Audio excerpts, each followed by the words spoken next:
मान्यवर मेरे प्यारे श्रोताओं, भगवत कृपाकांक्षी श्री कृष्ण कृपाकांक्षी जनों,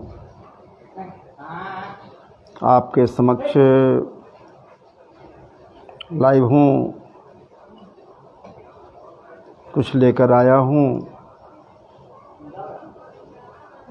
क्योंकि आध्यात्मिक परिवेश में ही तो आपको लेकर जाने के लिए तत्पर सदैव रहता हूँ। मैं भी तो वहीं जाता हूँ। आज बड़ा ही पवित्र दिवस भी है। आज सोमवार है, श्रावण मास का सोमवार है। विचार कीजिए कितना पवित्र ये आज का दिन है। सोमवार, चंद्रवार। आज का दिन भूत भावन भोलेनाथ के श्री चरणों में समर्पित है। श्रावण मास का है, तो ऐसे परिवेश में आपके समक्ष जो लेकर आया हूँ, उनकी ही कृपा या फिर ठाकुर जी की कृपा, परमात्मा की कृपा है, इसीलिए मैं आपके समक्ष आया हूँ। और जब तक उनकी न कृपा हो जाए तब तक कोई कुछ नहीं कह सकता। उसमें भी भागवत जी की बात है। तो आइए, ज़्यादा हम भूमिका में आपको नहीं लेकर चलेंगे। थोड़ा सा भगवान नाम, श्री कृष्ण नाम संकीर्तन न साज है न बाज है, सिर्फ आवाज़ है। आप आइए, जुड़िए हमसे। गोविंद बोलो मन गोपाल बोलो, गोविंद बोलो मन गोपाल बोलो, राधा रमण हरि गोविंद बोलो, गोविंद बोलो हरि गोपाल बोलो, गोविंद बोलो हरि गोपाल बोलो, राधा रमण हरि गोविंद बोलो, राधा रमण हरि गोविंद बोलो, गोविंद बोलो मन गोपाल बोलो, गोविंद बोलो मन गोपाल बोलो, राधा रमण हरि गोविंद बोलो, राधा रमण हरि गोविंद बोलो।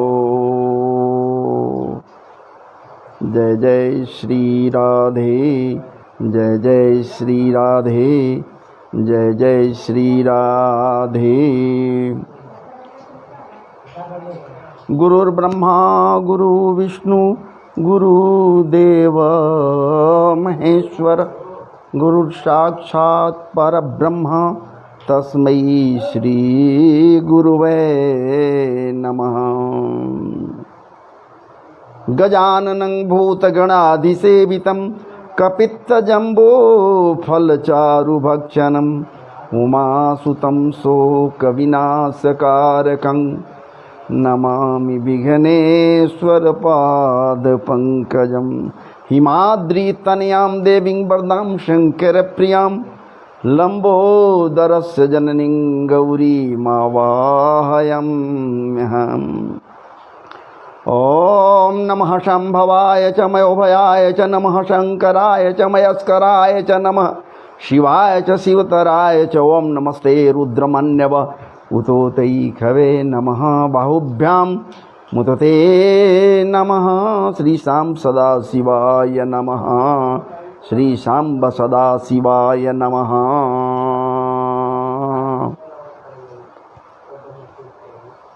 मनोजवं मारुततुल्यवेगं जितेन्द्रियं बुद्धिमतां वरिष्ठं वातात्मजं वानरयुद्धमुख्यं श्रीराम दूतं शरणं प्रपद्ये। अनंत बलवंत हनुमंत लाल जी महाराज की जय। सच्चिदानंद रूपाय विश्वोत्पत्त्यादि हेतवे तापत्रय विनाशाय श्रीकृष्णाय वयं नुमः। श्रीकृष्णाय वयं नुमः। जन्माद्यस्य जतोऽन्वयादितरतश्चार्थेष्वभिज्ञस्वराट् तेने ब्रह्म हृदयादिकवये मुह्यन्ति जतसूरः। तेजो वारिमृदां यथा विनिमयो यत्र त्रिसर्गो मृषा धाम्ना स्वेन सदा निरस्तकुहकं सत्यं परं धीमहि। धर्मः प्रोजितकैतवोऽत्र परमो निर्मत्सराणां सतां वेद्यं वास्तवमत्र वस्तु शिवदं तापत्रयोन्मूलनम्। श्रीमद्भागवते महामुनिकृते किं वा परैरीश्वर सद्यो हृद्यवर्ध्यते त्रिकृतिभिः शुश्रूषुभिस्तत्क्षणात्। निगमकल्पतरोर्गलितं फलं शुकमुखादमृतद्रवसंयुतं पिबत भागवतं रसमालयं मुहुर्मुहुः रसिका भुवि भावुका। मुहुर्मुहुः रसिका भुवि भावुका। जय जय श्री राधारमण जय जय नवल किशोर। जय गोपी चित चोर प्रभु जय जय माखन चोर। जय जय माखन चोर। ब्रजे वसंतं नवनीत चौरम ब्रजे वसंतं नवनीत चौरम गोपांगनानां चदुकूल चौरम। अनेक जन्मार्जित पाप चौरम अनेक जन्मार्जित पाप चौरम चौराग्रगण्यं पुरुषं नमामि। चौराग्रगण्यं पुरुषं नमामि। ध्येयं सदा परिभवग्नमभीष्टदोहं तीर्थास्तपदं शिवविरञ्चिनुतं शरण्यं भृत्यार्तिहं प्रणतपाल भवाब्धिपोतं वन्दे महापुरुषते चरणारविन्दं चरणारविन्दम्।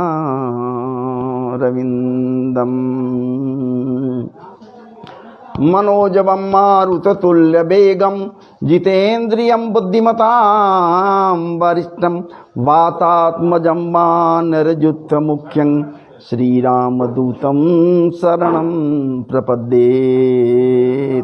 अनंत बलवंत हनुमंत लाल जी महाराज की जय। जय जय श्री राधे वृंदावन बिहारी लाल की जय। संत समाज की जय। भक्त समाज की जय। श्रोत्री समाज की जय। आप समस्त के समस्त मुझसे जुड़कर कथा रस का पान करने वाले कथामृत प्रेमी सज्जनों को हृदय से नमन वंदन और अभिनंदन करते हुए खूब खूब स्वागत कर रहा हूँ। अभी इसे पीठ से बड़ी प्रसन्नता हुई। आप सब जुड़ रहे हैं, जुड़े हुए हैं। आप सबों के ऊपर प्रियाजू की अप्रतिम अनुकंपाएं परिवर्षित रहे, सदैव परिवर्षित होते रहे। अनुकंपामृत से आप सब शिक्षिता सिक्त रहे। आइए अब हम आपको लेकर चले प्रसंग में। लेकिन प्रसंग में जाने के पूर्व एक बात जरूर आपके दिमाग में डालना चाहता हूं। दो चीज है महाराज जी, एक प्रकृति है और दूसरा पुरुष है। एक शब्द प्रकृति है, दूसरा पुरुष है। जिस प्रसंग को आपके समक्ष लाया हूं वहां भी तो यही बात है। ये देवहूति हैं, माता हैं, इसमें कोई दो राय नहीं है तो प्रकृति।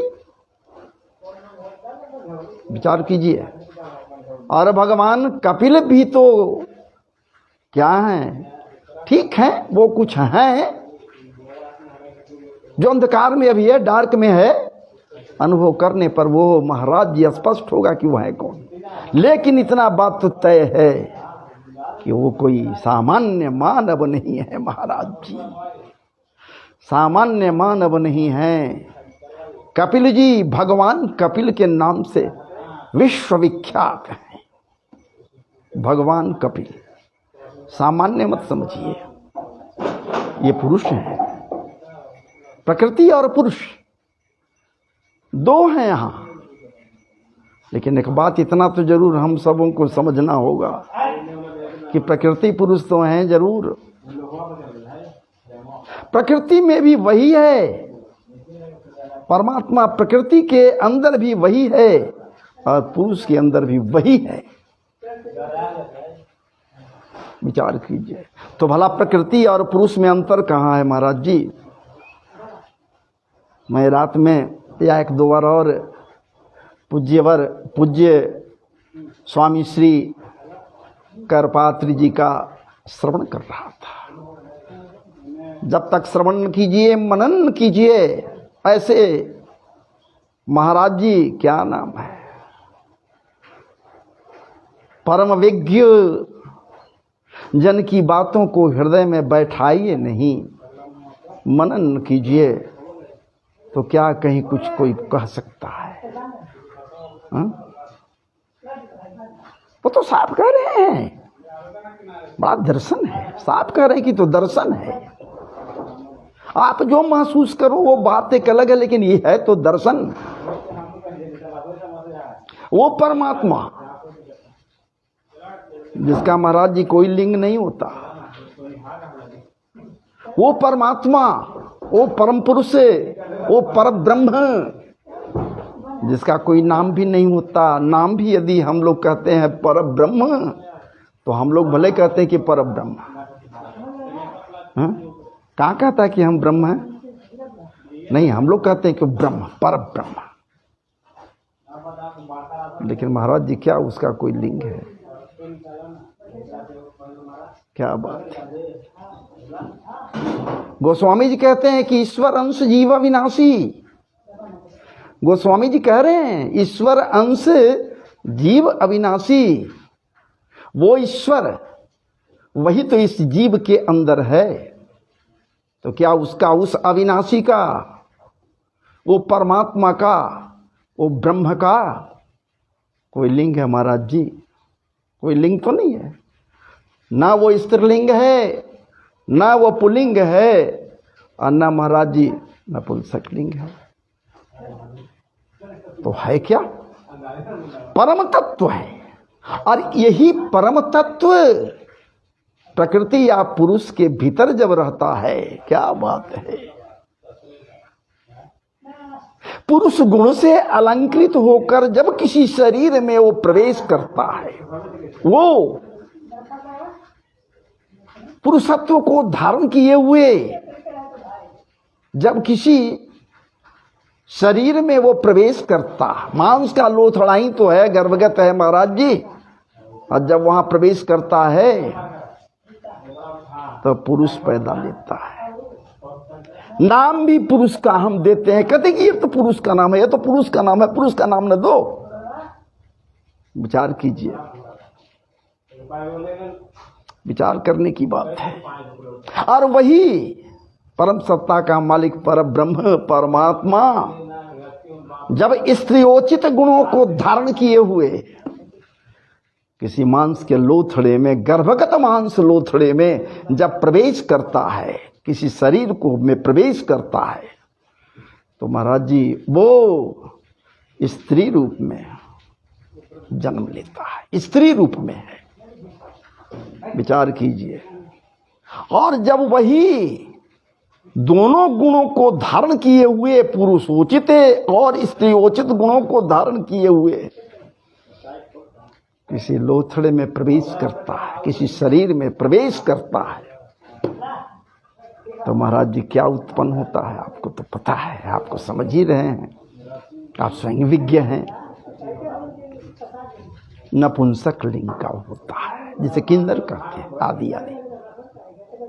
कहने का मेरा मतलब ये है कि वो कभी नष्ट होता ही नहीं, वो नित्य है, शाश्वत है,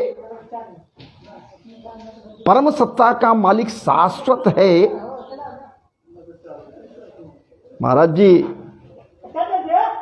और जब वो शाश्वत है, अनेकानेक लोग अनेकों प्रकार से उसके विषय में कहते हैं,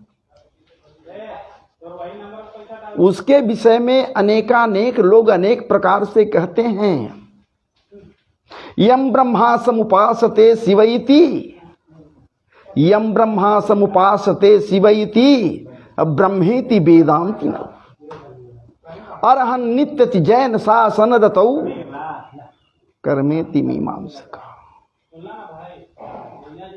विचार कीजिए। सोहम नो विदधातु वांछित फलम, सो विदधातु वांछित फलम त्रैलोक्यनाथो हरि। विचार कीजिए भैया, यह श्लोक क्या कह रहा है?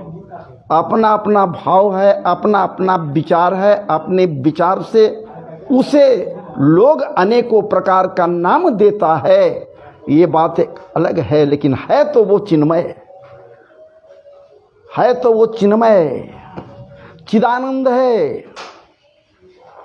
जो चिदानंद है, जो चिन्मय है, वो महाराज जी किसी के शरीर में जब प्रवेश करता है तो उसके शरीर का रूप धारण करता है, लेकिन न वो स्त्रीलिंग है, न पुल्लिंग है, न पुंसकलिंग है।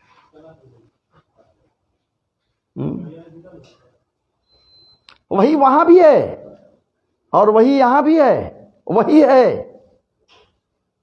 इस हिसाब से वो कह रहे हैं स्वामी जी कि महाराज जी चिट्ठी में भी वही है। जो चिट्ठी वाला गुण लेकर चिट्ठी के शरीर के भीतर वो प्रवेश किए हुए है, धारण किए हुए है, वो चिट्ठी है। और वही जब एक हाथी के गुण को धारण किए हुए हाथी के शरीर में है महाराज जी, तो वो हाथी है।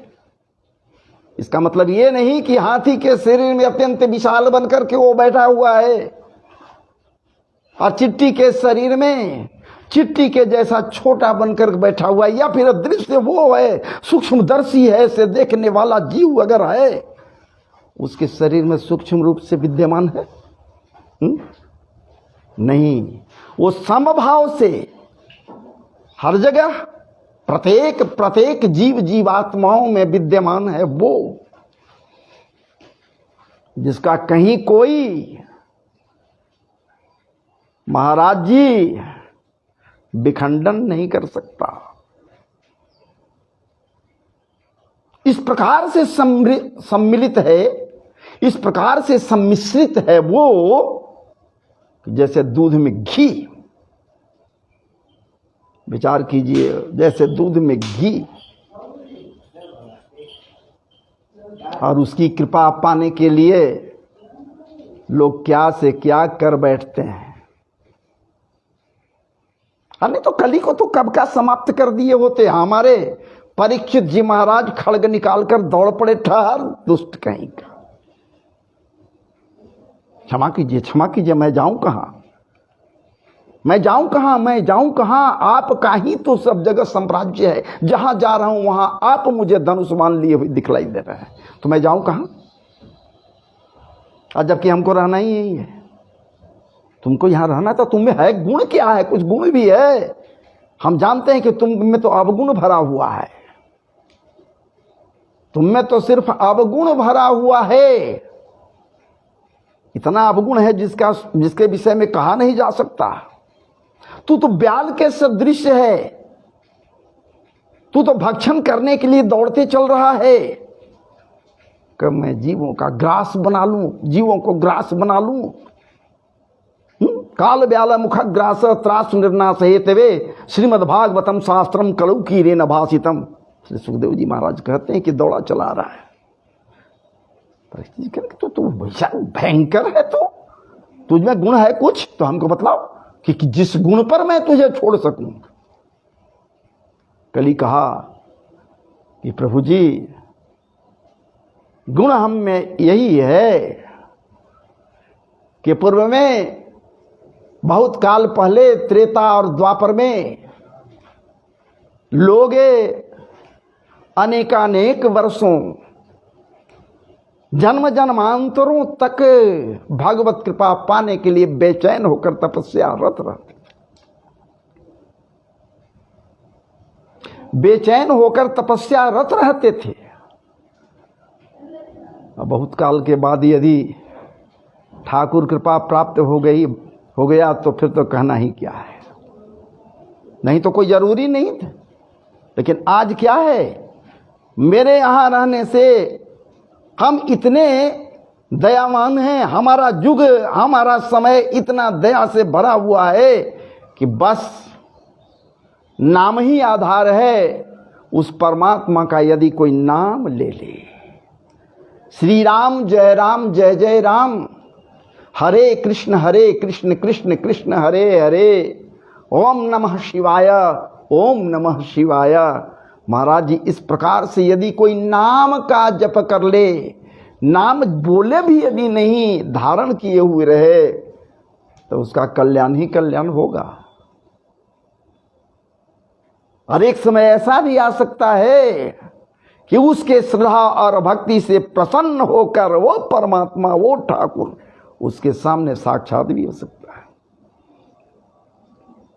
ये गुण नहीं तो अवगुण है क्या? आप ही बतलाइए स्वामी।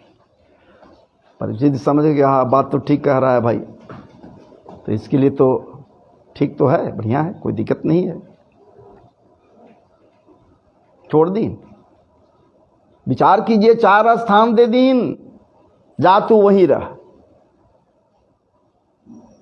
और 4 स्थान देते हुए परीक्षित जी हम मानवों को महाराज जी सावधान भी किए हैं कि देखो मानव,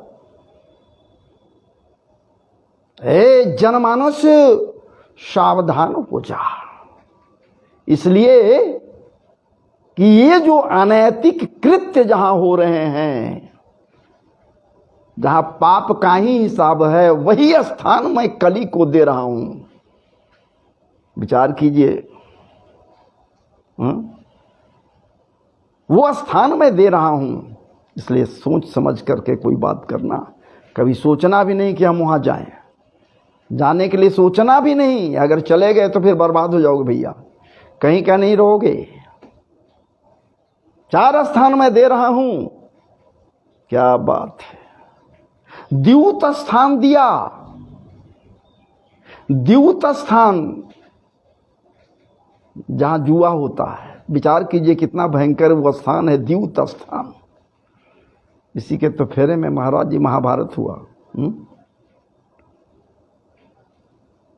बर्बाद हो जाता है लोग। द्यूत स्थान, वहां वो स्थान मैं दे रहा हूं जहां हनन होता है। क्या बात है, जहां कत्लेआम होता है, जहां काटा जाता है, वो स्थान मैं दे रहा हूं। विचार कीजिए। इसलिए सावधान रहो वह जनमानस, ऐसे कुकृत्य जहां जहां होते हैं उन स्थानों में जाने के लिए विचार भी मत करना। इसे मैं वेश्यालय में दे रहा हूं जहां वेश्याओं का हिसाब किताब है। इसलिए महाराज जी खूब सोच विचार कर उसको उसके लायक दे दीन। लेकिन हम में अब तो बुराई ही बुराई है। बुराई नहीं है सो बात नहीं, हम लोग मान कहां रहे हैं? हम लोग कहां मान रहे हैं? उन स्थानों में जाने में भयभीत नहीं हो रहे कि वहां कली का निवास है, क्या कर देगा। लेकिन महाराज जी सबसे भयंकर स्थान वो खोज लिया, उसको मिल गया। चूंकि चरण स्पर्श कर दिया था, परीक्षित जी का चरण स्पर्श कर लिया था कली, तो इनका भी तो बुद्धि विकृत हो ही गया था, हल्का हल्का भी। कुछ रहने के लिए और दीजिए ना। हमारा परिवार बड़ा विशाल है, छोटा मोटा परिवार नहीं है, बड़ा परिवार है। जा, ठीक है, मैं दयार्द्र हूं तुझ पर, जा, तुझे रहने के लिए सुवर्ण एक स्थान दे रहा हूं। सुवर्ण,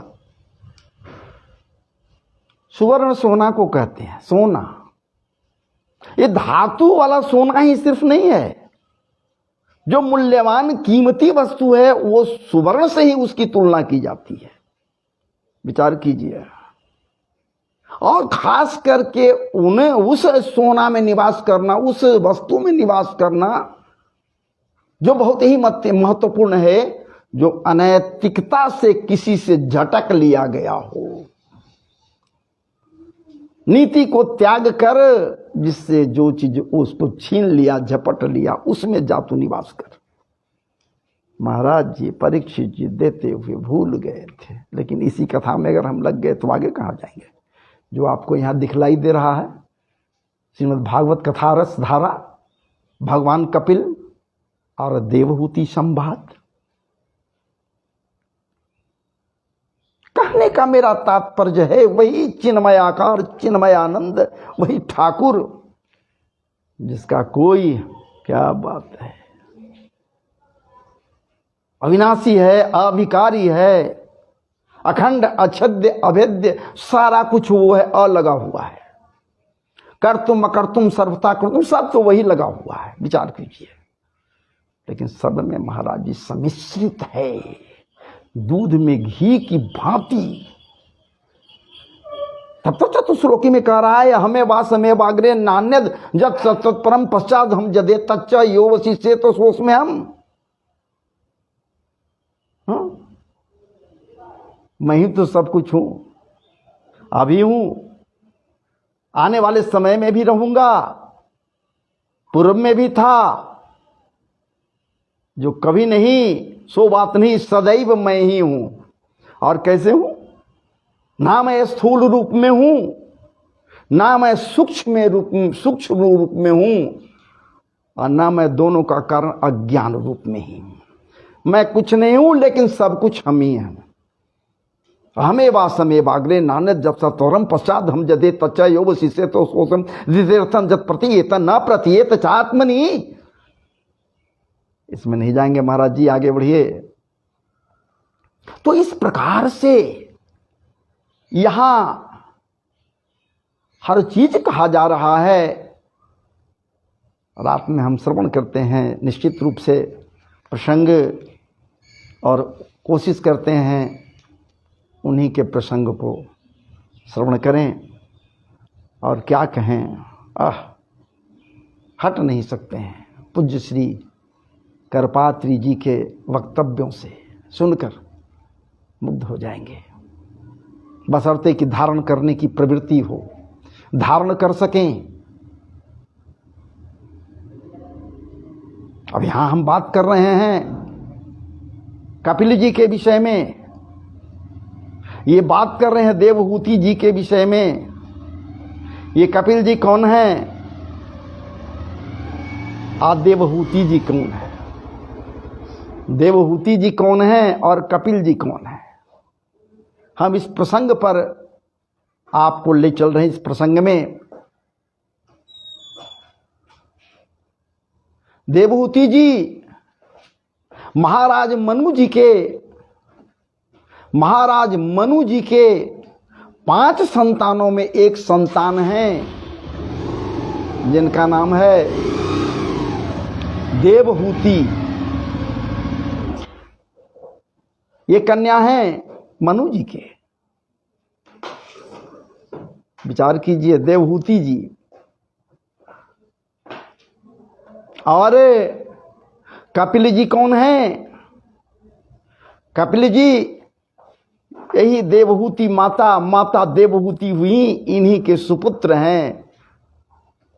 कपिल जी हैं जो भगवान का ही अवतार माने जाते हैं, परमात्मा का अवतार माने जाते। भगवान कपिल कहा गया। कपिल जी आज भी इनका सिद्धाश्रम गंगा सागर में, वे बंगाल में, बंगाल की खाड़ी में जिसे गंगा सागर कही जाती है, वहां आज भी इनका स्थान है महाराज जी। हालांकि अब तो सरकार की ओर से नया बनाया गया है, पुराना वाला तो न जाने कब समुद्र में विलीन हुआ, कोई पता है थोड़े।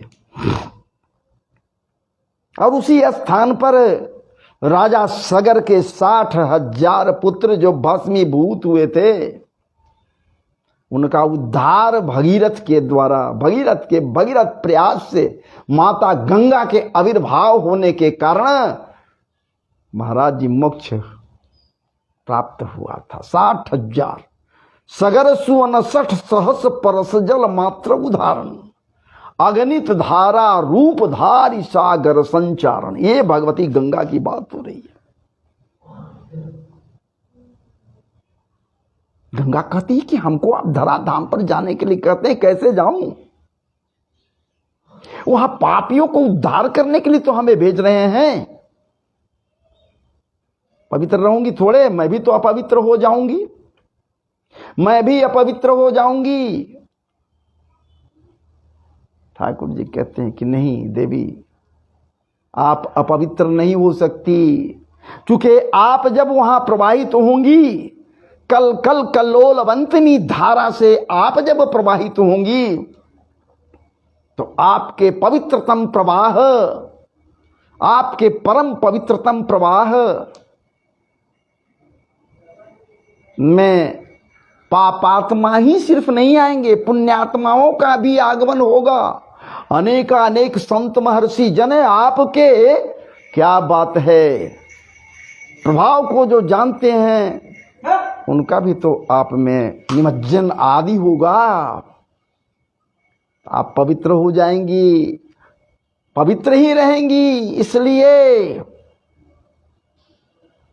कि आप कोई सामान्य नहीं है। श्री हरिपद नख चंद्रकांत मणि द्रवित सुधारस, ब्रह्म कमंडल मंडन भवखंडन सुर सरवस, शिव शिर मालति माल भगीरथ नृपति पुण्य फल एरावत गजगिरी, पति हिम कंठार नगर सगर सुवन 60 सहस परस जल मात्र उदाहरण, अगणित धारा। अरे ये तो खैर है ही है, और तो और बहुत सा गुण है आप में देवी। जम की सब त्रास विनाश करी, मुखते निज नाम उच्चारण में, अहो गंगा नंग के शत्रु करे, बहुने कुजले मुख डारण में। सामान्य नहीं, नेक बहुत थोड़ा सा, एक बूंद दो बूंद अगर मुख में डाल दिया तो क्या बात है, समस्त भयों का निपटारा हो जाता है, जम का त्रास समाप्त हो जाता है। इसलिए आप समस्त वैष्णव जन ही नहीं, जो लोग इस बात को समझते हैं, जानते हैं, उन्हें याद भी होगा कि उस आतुर काल में, उस अंत समय में, जब किसी का प्राण निकलने के लिए होता है, तो लोग वहां क्या करते हैं, भैया तुलसी गंगा जल लाओ, जल्दी गंगा जल लाओ, तुलसी गंगा जल लाओ, और मुख में गंगा जल, क्या बात है, परम पवित्र गंगा जल आपके 2 बूंदों को डाल देते हैं, कल्याण हो जाता है। ऐसा मानना है कि जम का जो त्रास है उससे भय मिट जाता है। जम की सब त्रास विनाश करी, हो गंगा अनंग के शत्रु करे। आप में जो निमज्जित होता है, जो निमज्जन करता है, मज्जित होता है, बस काम का भय भी नहीं होता है, काम भस्मीभूत हो जाता है, समस्त कामनाओं का अंत हो जाता है। और जिसके भीतर में कामनाओं का अंत हो गया, प्रभु कृपा उसे प्राप्त हो गई, और क्या कही जा सकती है। वही तो यहाँ देवभूति जी हैं, वही कपिल जी का आश्रम वहां है, कपिल मुनि का आश्रम सिद्धाश्रम है। वे अब बंगाल में, बंगाल की खाड़ी में, जिसे पाताल लोक कहा जाता है। और इनके पिता ऋषि करदम जी हैं, सामान्य नहीं है महाराज जी, मानस पुत्र हैं करदम जी, ऋषि करदम जी हैं। और ऋषि करदम जी और देवहूति जी से इनका जन्म हुआ है, भगवान कपिल का। भगवान इसलिए मैं कहा एक शास्त्र का निरूपण किए हैं ये, जिसे सांख्य शास्त्र कहा जाता है, सामान्य नहीं है महाराज जी। भगवान कपिल इस अपवित्र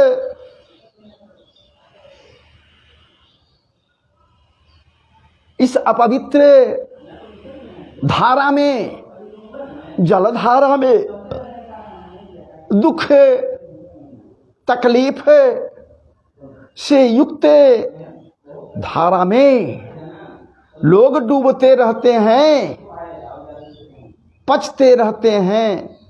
इसलिए इनको निमित्त बनाकर देवहूति माता भगवान कपिल देव से प्रश्न पर प्रश्न कर रही हैं। भगवान कपिल से प्रश्न पर प्रश्न कर रही हैं। यहाँ पुत्र, पिता, माता और पुत्र का हिसाब नहीं रहा महाराज जी। वो जान रहे हैं, समझ रहे हैं कि उनको याद है, उनको नारद जी की बातें या फिर ब्रह्मा जी की बातें उनको याद है, देवहूति जी को याद है। नहीं याद है सो बातें ब्रह्मा जी की बातें याद हैं। ऐसे ही दोनों में विवाह नहीं हुआ था, ऋषि कर्दम और देवहूति में वैवाहिक संबंध बड़ी विचित्रता से, चूंकि तपश्चर्या में लगे हुए थे ऋषि कर्दम, क्या बात है, और कैसे कैसे कर करके विवाह हुआ था।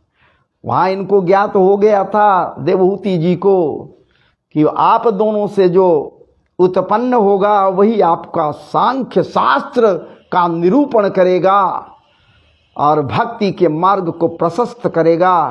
आपके भीतर उठने वाले समस्त के समस्त इच्छाओं को दमन करते हुए आपके विचार में पवित्रतम विचारों का भरमार करेगा। उन्हें याद है और इसी कारण से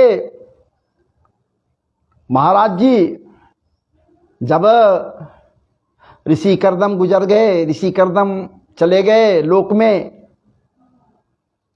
माता और पुत्र बच गए कपिल और ये दोनों।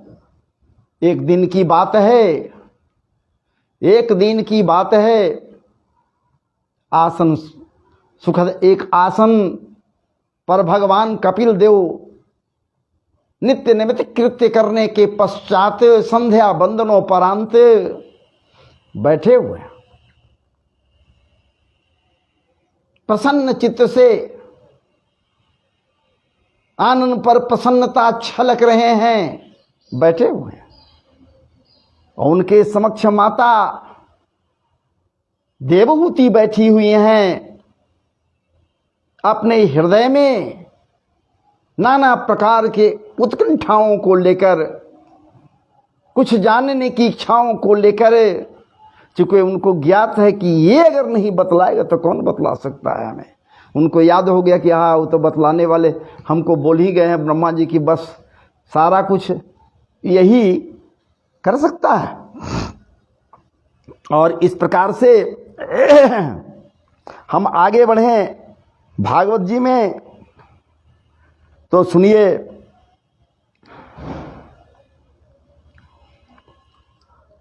पिता के मैत्रेय ऋषि कह रहे हैं, मैत्रेय मुनि कह रहे हैं किसको?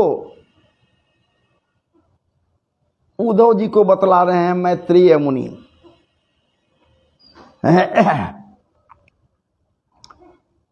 मैत्रेय मुनि, गलत बोल दिया, क्षमा करेंगे, उद्धव जी नहीं, विदुर जी को।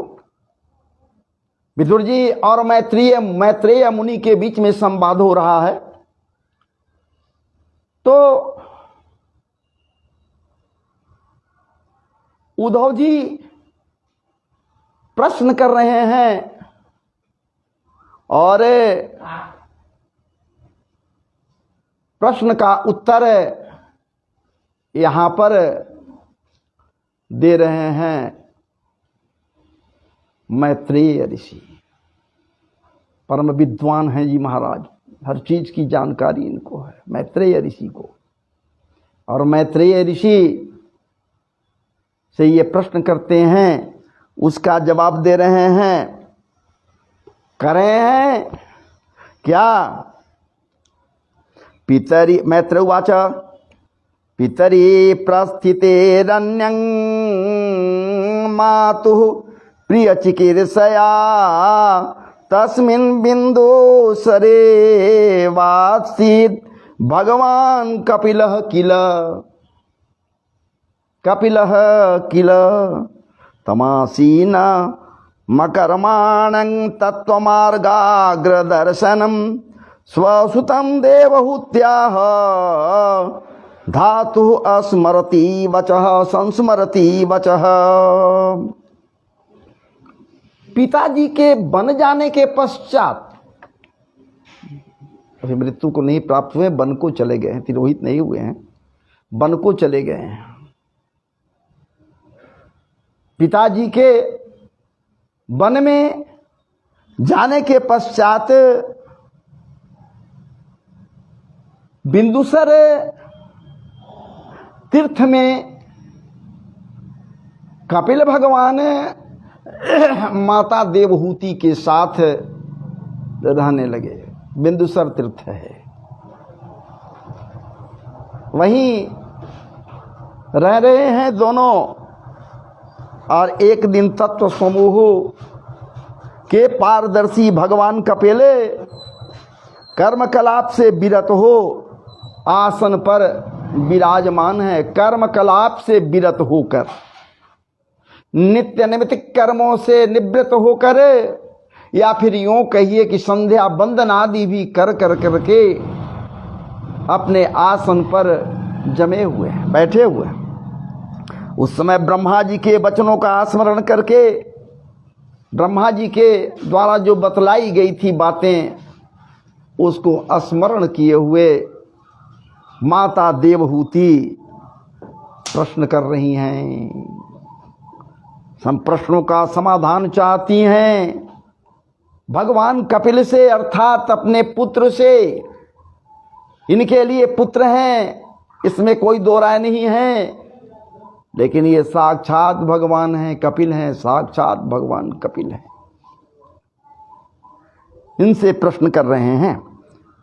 निर्विन्नानितरांग भूमन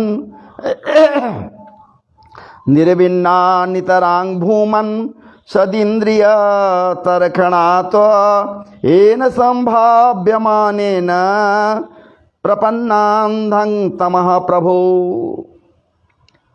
तस्य तम सौन्धस्य दुष्पारस्याद्यपारगम सचक्षुर्जन्मनामन्ते लब्धं मे त्वदनुग्रहात्।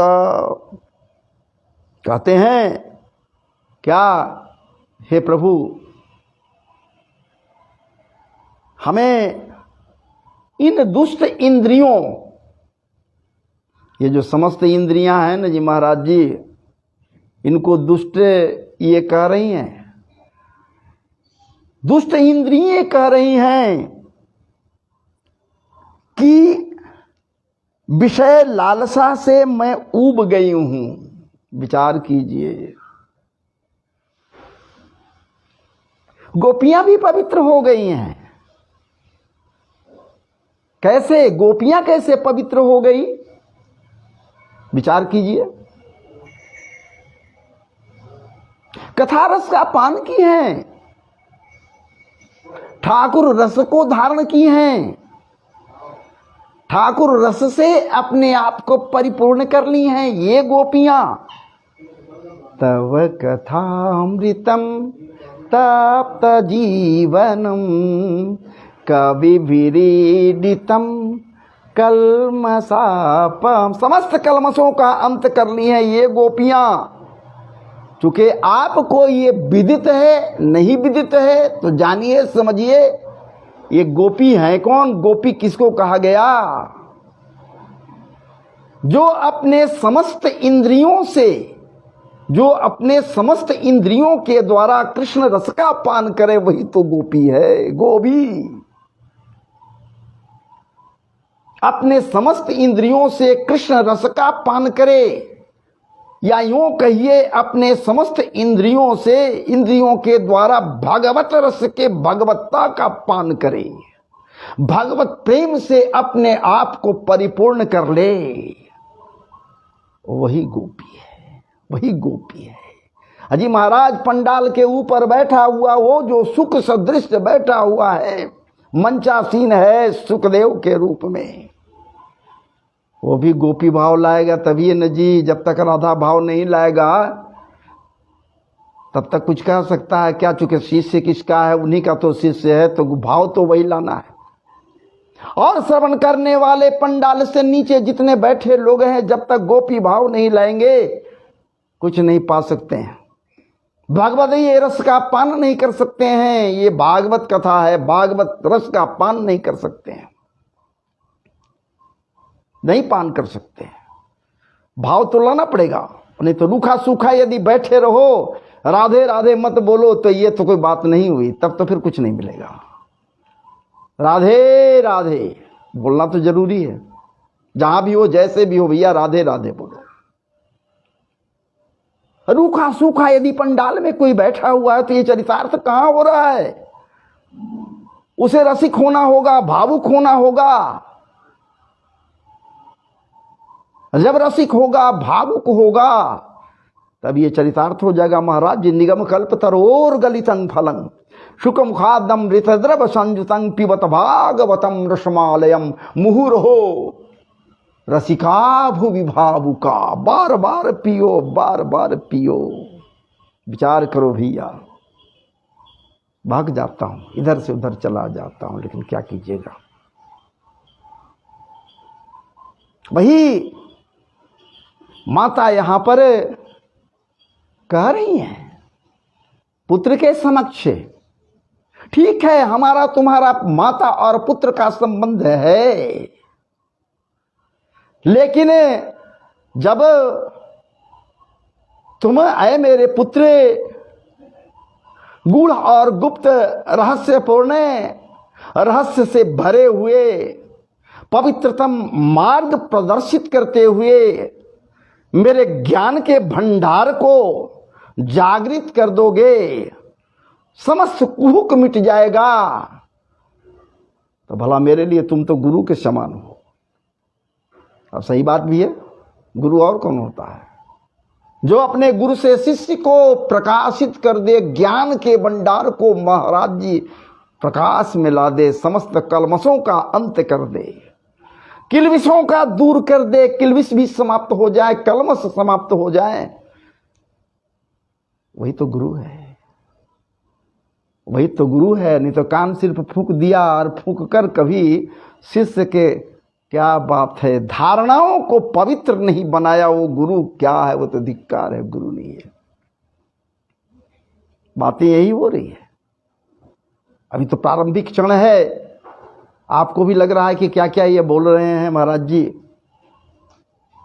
चलिए देखते हैं कहां तक पहुंचते हैं। तो इस प्रकार से सारे कर्म कलापों से विरक्त होकर, सारे चीज से निश्चिंत होकर दर्भासन पर बैठे हुए हैं। दर्भ का मतलब तो आप समझते हैं कि दर्भ किसे कहते हैं? कुशा को कहते हैं। दर्भासन पवित्र आसन है। दर्भासन पर बैठे हुए ये कपिल जी हैं, भगवान कपिल जी बैठे हुए हैं। सामने देवहूति बैठी हुई हैं। माता देवहूति हैं तो माता, लेकिन महाराज जी यहां जब ध्यान देती हैं, ध्यान लगाती हैं अपने पुत्र की ओर, तो पुत्र नहीं बल्कि परमात्मा दिखलाई दे रहा है पुत्र के रूप में। क्या बात, सा प्रतीत हो रहा है कि परमात्मा ही प्रकट हुआ है। भय प्रकट कृपाला दीन दयाला कौशल्या हितकारी, चतुर्भुजी रूप में वो प्रकट वहां हुआ था। और इनको ऐसा भान हो रहा है, ऐसा लग रहा है मानो सामने बैठा हुआ ये मेरा पुत्र नहीं बल्कि वही परमात्मा बैठा हुआ है। क्या बात है। मैं अपनी ओर से कहा, भागवत जी में नहीं ये बात है, लेकिन अपनी ओर से मैं कहा। अनर्थ हो तो हमें क्षमा करेंगे, लेकिन अपनी भाव को तो रखना जरूरी होता है। इस प्रकार से इनसे प्रश्न कर रही हैं और इसलिए प्रश्न कर रही कि उनको याद हो गया, स्मरण है। किनकी बातें? ब्रह्मा जी की बातें। ब्रह्मा जी की बातें वैवाहिक परिणय सूत्र में बंधने के पूर्व जब मनु जी के साथ ब्रह्मा जी और ये भी थी, उसी समय ब्रह्मा जी की बातें इनको याद आ रहा है, याद आ गया कि सब कोई और नहीं, साक्षात भगवान, साक्षात भगवान अमलात्मा बिमलात्मा के कल्याण के लिए तेरे कोख से प्रकट होंगे। तो जब साक्षात ये भगवान हमारे सामने हैं, प्रकट हो गए हैं, तो और क्या चाहिए हमको? नेट थोड़ा लगता है कि बदलना पड़ेगा हमको, इसमें नहीं।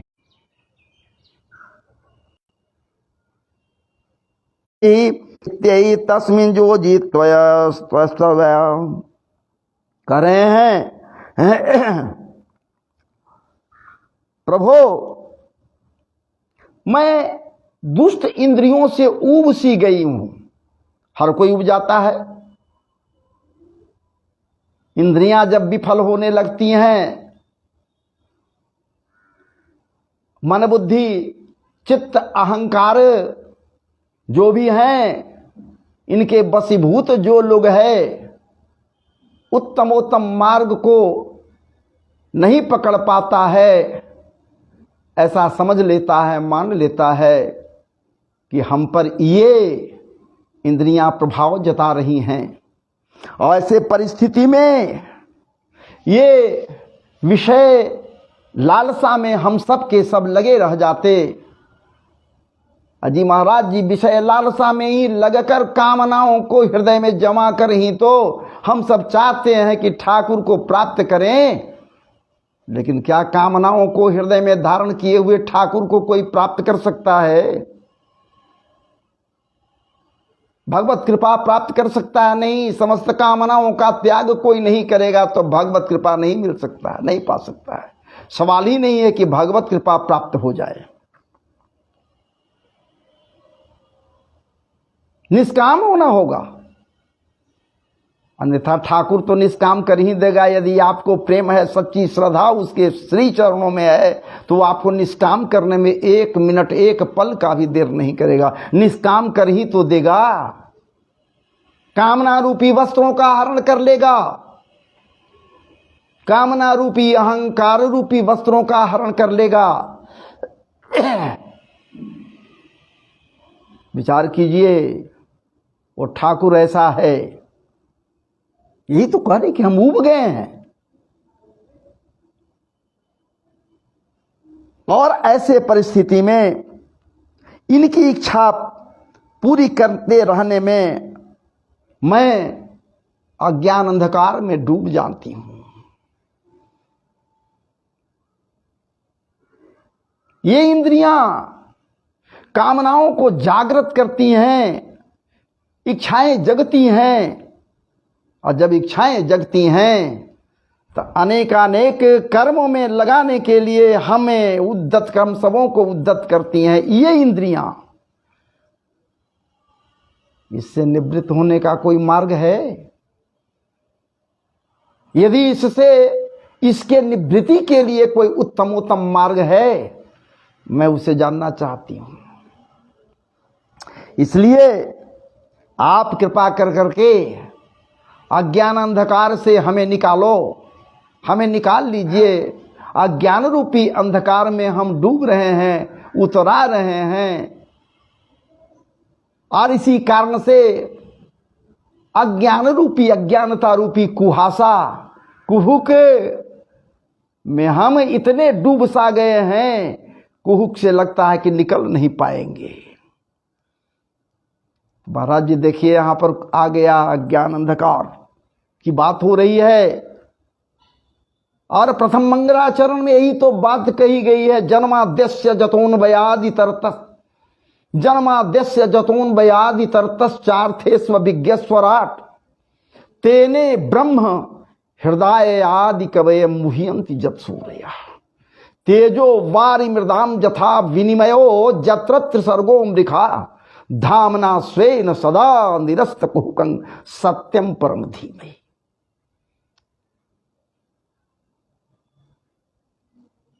आप हमें ये बतलाएं, ये बात आई है कि निग्रह हो सकता है, ये कुहुक समाप्त हो सकता है। बतलाया तो गया है कि अपने बुझे हुए दीपक के बाती को प्रज्वलित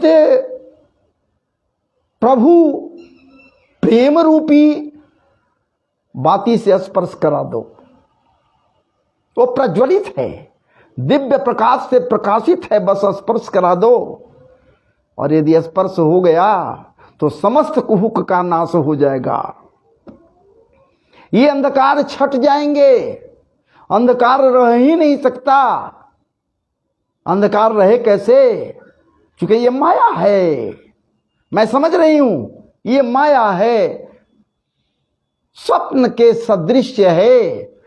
जैसे नेत्र खुलते हैं, स्वप्न टूट जाते, माया का क्या बात है।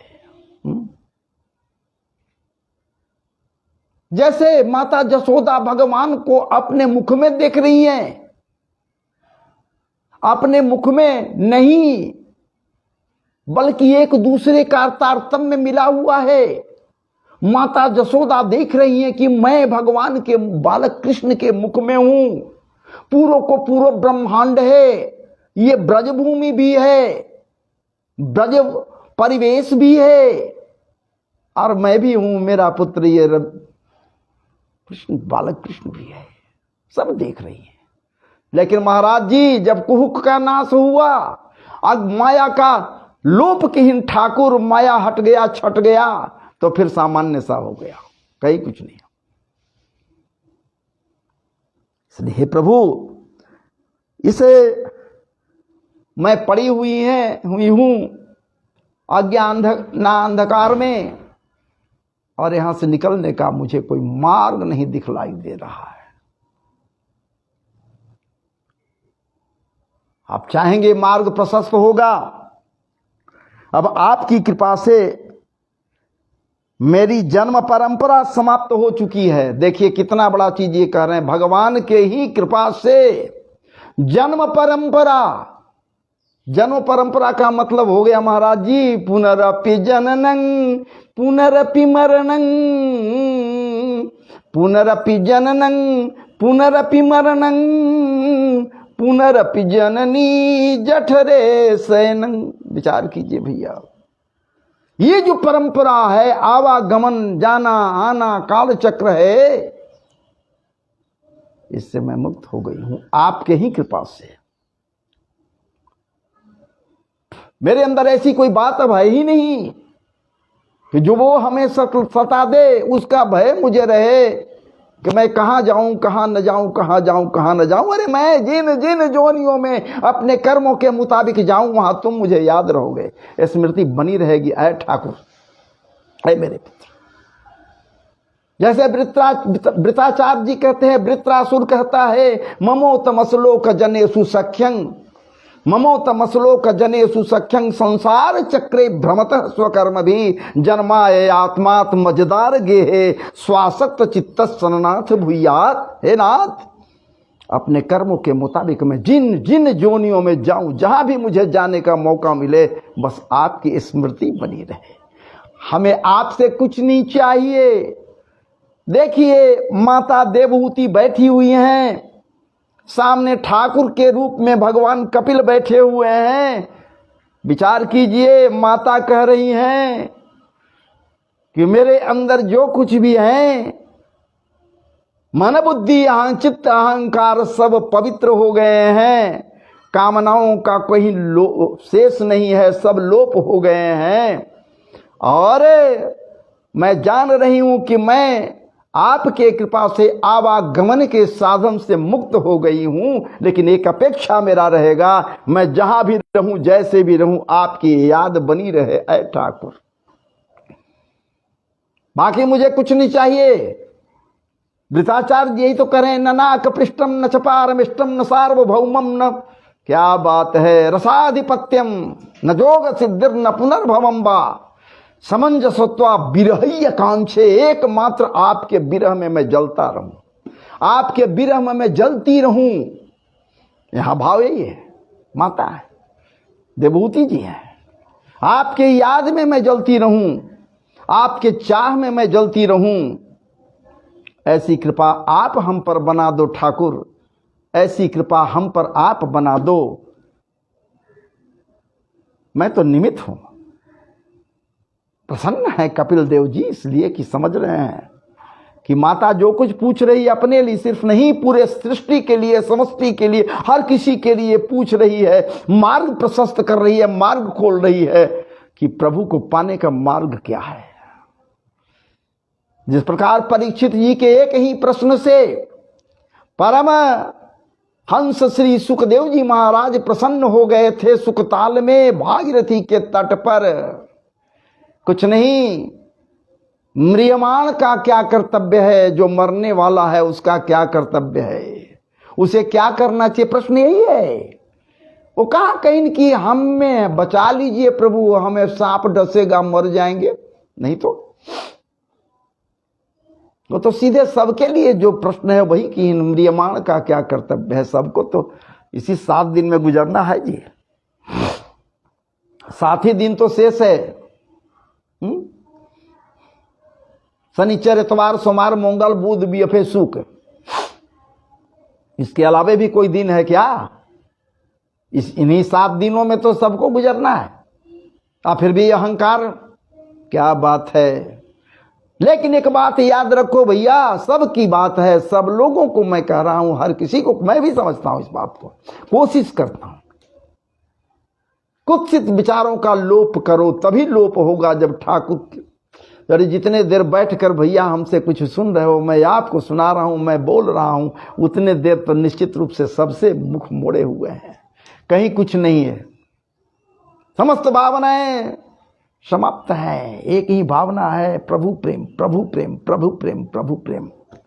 तो ऐसे परिस्थिति में कह रही है, ये जन्म परंपरा समाप्त हो चुकी है, इसी से इस दुस्तर अज्ञान अंधकार से पार लगाने के लिए सुंदर नेत्र रूप आप हमें प्राप्त हो गए, ये मुझे विश्वास है। ये समस्त कुहक का नाश करने वाले आप जब मेरे समक्ष बैठे हुए हैं, आहा क्या बात है। कमलवत, कमल के पंखुड़ियों के सदृश कोमल अधर वाले, अत्युत्तम सुंदर नेत्र वाले आप मेरे समक्ष हो, तो मैं मान लिया, समझ गई, मैं समझ गई कि अब मेरा कल्याण हो गया, आवागमन के साधन से मैं मुक्त हो गई। अब मुझे वहां जाना है जिसे अपवर्ग कहते हैं। पवर्ग में मुझे नहीं जाना है, मानस में भी आया है।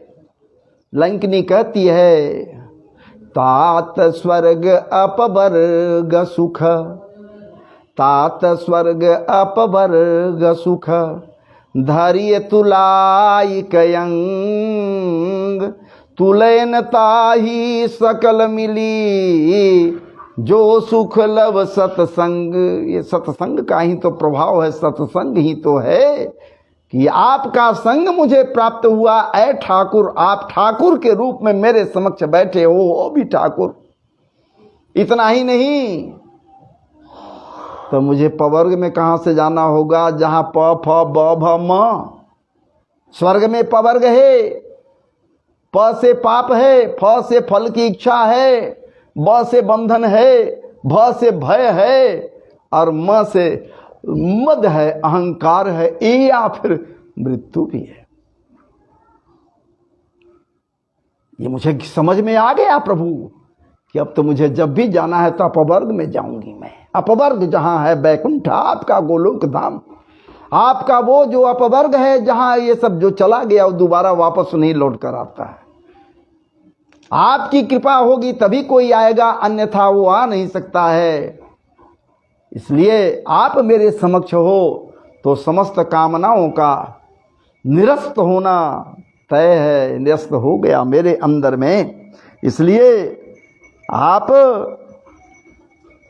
संपूर्ण जीवों के स्वामी भगवान आदि पुरुष हैं तथा अज्ञान अंधकार से अंधे पुरुषों के लिए नेत्र स्वरूप सूर्य की भांति आप उदित हुए हैं। आप सूर्य की तरह उदित हुए हैं, मेरे समक्ष हैं। इसलिए निश्चित है जब सूर्य की तरह आप हमारे समक्ष उदित हुए हैं तो ऐसा भी है कि जब भुवन भास्कर प्रकट होते हैं समस्त संसार का कुहुक अंधकार नाश हो जाता है, प्रकाश से नहला देते हैं, अपने प्रकाश किरणों से नहला देते हैं। हार चुके खुशी उनको इसलिए होती है, भुवन भास्कर को प्रसन्नता इसलिए होती है, प्रसन्न इसलिए होते हैं चूंकि उनके ही प्रभा से ये पूरे के पूरे पृथ्वी महाराज जी सिकता सिक्त हो जाता है।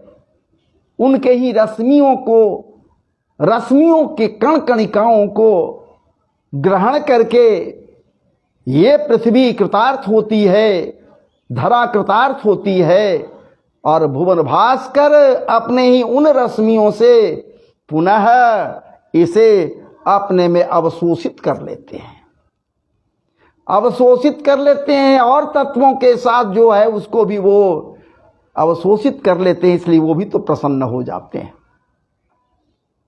इसलिए हे ठाकुर जी ऐसी बात है, आप सूर्य के ही तरह मेरे समक्ष उदित हुए हैं और हमें पूरा विश्वास है निश्चित रूप से मेरे समस्त अज्ञानता को आप नष्ट करेंगे, ज्ञानामृत का पान कराएंगे। देव इन देह गेह, देखिए इन देह गेह आदि में जो मेरेपन का दुराग्रह होता है, मैं मेरेपन, देह ये शरीर, गेह ये घर, इसी को अपना समझ बैठे हैं हम सब के सब। जबकि न घर मेरा है, न देह मेरा है, न यहाँ का सामग्री जो कुछ भी है, यहाँ की सामग्री कुछ नहीं मेरा है। लेकिन अपनेपन के चक्कर में ये मेरा, ये तेरा, ये करते रहते हैं यहाँ। जबकि वो है नहीं,